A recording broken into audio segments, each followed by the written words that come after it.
Let's go on an adventure into music history. It's the Composer Chronicles from Dynamic Doodle. Hi there, my name is Amy Beach, and I'm so excited to share my story with you today. I was born on September 5th, 1867 in a small town called Henniker, New Hampshire. Even as a little girl, music seemed to be a part of who I was. My family said I could sing over 40 songs by the time I was just 1 year old, and I started composing music when I was only 4. I loved the piano so much that I taught myself how to play it before I even had lessons. When I was about 8 years old, my family moved to Boston and I started taking real music lessons. By the time I was a teenager, I was performing as a piano soloist with big orchestras. Back then, it was rare for women to have careers in music, but that didn't stop me. I wanted to follow my dream of being a composer and a performer. In 1885, I got married to Dr. Henry Harris Aubrey Beach. My husband encouraged me to focus more on composing than performing, and I wrote many pieces during this time. One of my most famous works is called the Gaelic Symphony. It was the first symphony ever composed by an American woman and performed by a major orchestra.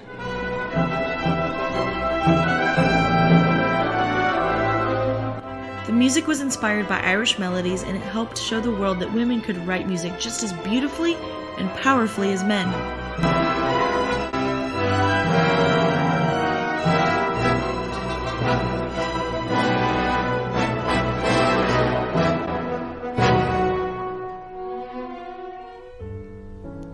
I also wrote a piece called Piano Concerto in C-sharp minor, where I got to show off my skills as both a pianist and a composer.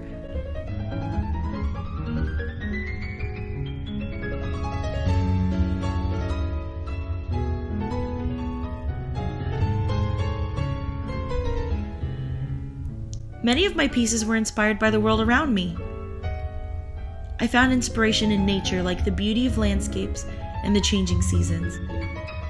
I also loved poetry and often turned beautiful poems into songs. Another big inspiration was folk music. The melodies of Irish and Scottish tunes helped shape some of my most famous works. My faith was also important to me, and I often expressed my beliefs through my music. Here's something you might not know about me. I never went to music school for formal training. Instead, I taught myself how to compose by reading books on theory, counterpoint, and orchestration. I even translated French music books into English so I could learn more advanced ideas.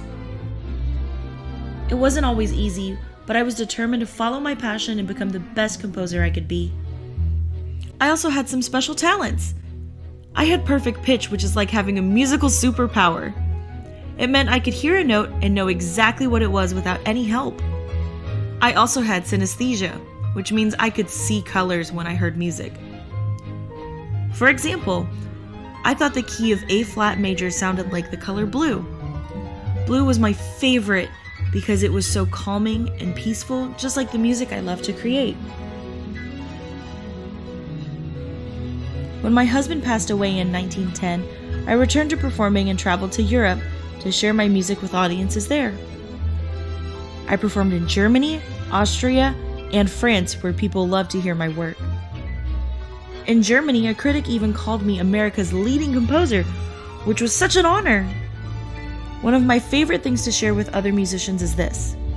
Remember that technique is valuable only as a means to an end.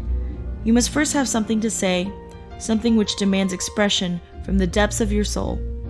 If you feel deeply and know how to express what you feel, you make others feel. Later in my life, I moved back to the United States and settled in New York City, where I continued composing and inspiring others.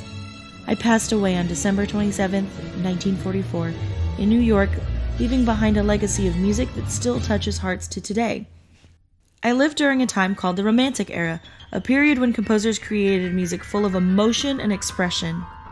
My music was a blend of the dramatic and the heartfelt, and I worked hard to make every piece meaningful.